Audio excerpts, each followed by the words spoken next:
We're in uncertain times for new guitars. Last week, major industry leaders, including Gibson, Fender, and Paul Reed Smith, all teamed up together in Washington, sending representatives to lobby against rising import costs.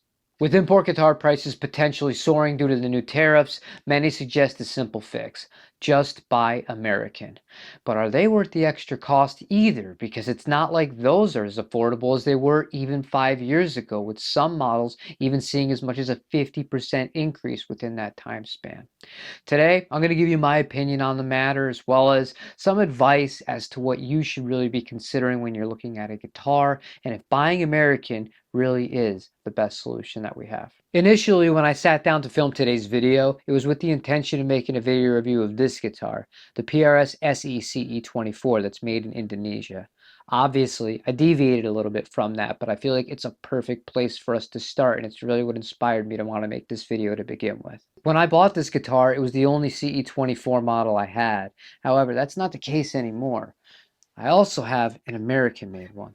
So while I was filming the sound demonstrations for the video, I thought to myself, this is a really good opportunity for me to play these both back to back and not just focus on the sound, but the playing experience and the feel difference between the two of them as a good benchmark to see if the price difference, which in this case is over $2,000 for the regular CE24 that's made in America versus the SE version that's made in Indonesia, was really warranted. The SE is a very good guitar and a great value proposition at $500. You get a solid sounding set of pickups and electronics, the same exact vibrato that you're going to get on the American version of the CE24, great fretwork, and the only real kind of cost-cutting measure that I could notice switching back and forth between the two guitars were the tuners. But pickups and hardware are pieces that can easily be swapped out, and I didn't do this exercise strictly for a tone comparison. Despite the similarities and the positives that I just said about this guitar, every single time that I switched from the CE24 SE version to the American-made version, and even right now I feel it. It feels like a substantially better instrument. And just for the record, I set both guitars up almost identically using the same exact brand and gauge of strings and almost the same exact amount of relief in the neck, and the action is also very comparable.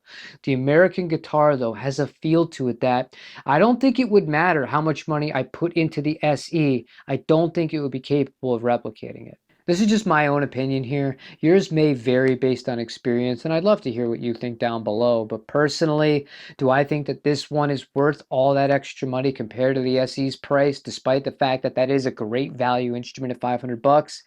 Yes, in this instance, I absolutely do think so. But now I want to shift over to the brand that I own the most guitars from, and that's Fender. Outside of the Gibson Les Paul and the older Gibson ES345s, the ones that actually came with the baritone, Fenders make my favorite models of all time. I have a Stratocaster, a Telecaster, a Jaguar, a Jazzmaster, a Super Thin Line Deluxe Telecaster, and a Squire Offset Telecaster. Out of all the Fenders that I own, only one of them was made in America, and that's this guitar, the Fender American Vintage 65 Jazzmaster. For years I've stated, and to this day, I still believe that Fender Japan offer the best overall value if you're interested in a Fender instrument. And the production value actually keeps improving over the years. On top of getting stellar fretwork, stellarly cut nuts, now the electronics aren't held back as much as they were in, say, the mid to late 1990s and early 2000s. Those ones were used to come with import electronics and import components. Nowadays, the switch has been made over, so you're finding Switchcraft and CTS components, and in some cases, even American-made pickups in the same guitars. And even with these upgrades to already great guitars, they remain competitively priced, especially compared to the American competition. But it's not just about what you read off a spec sheet. I want to go back and refocus on the feel differences. When I pick up my 1984 Fender Japan Vintage Telecaster after playing the American Vintage Jazzmaster, obviously models are very different, but feel-wise and quality-wise, there is absolutely nothing in it. And if anything, I think this might be the better guitar. The same thing could be said about the modern day 2025 Fender Japan guitar that I have, the Jaguar.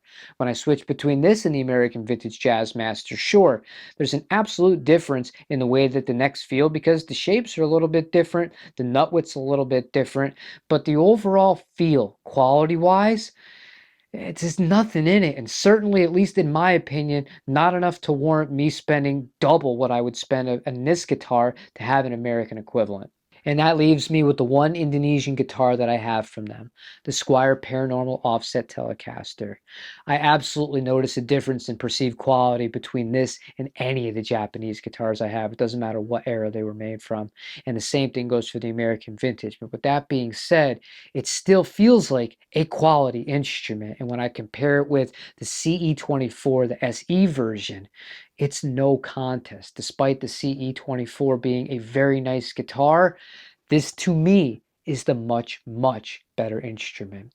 The reason for that is because I feel at home with this guitar. It's more familiar and it makes me just want to sit and play it more so than the PRS SE does. In this video, I've given you my anecdotal experiences and my own opinions and preferences based on the guitars that I do have. I've gone into a lot of detail here, and there's actually a really good reason for it, and it's what I hope you take away from this video. All of us are different as guitarists. We all have different preferences in the things that we like, the brands that we like, the sounds that we like, the way that the guitars feel, the finishes on the guitars.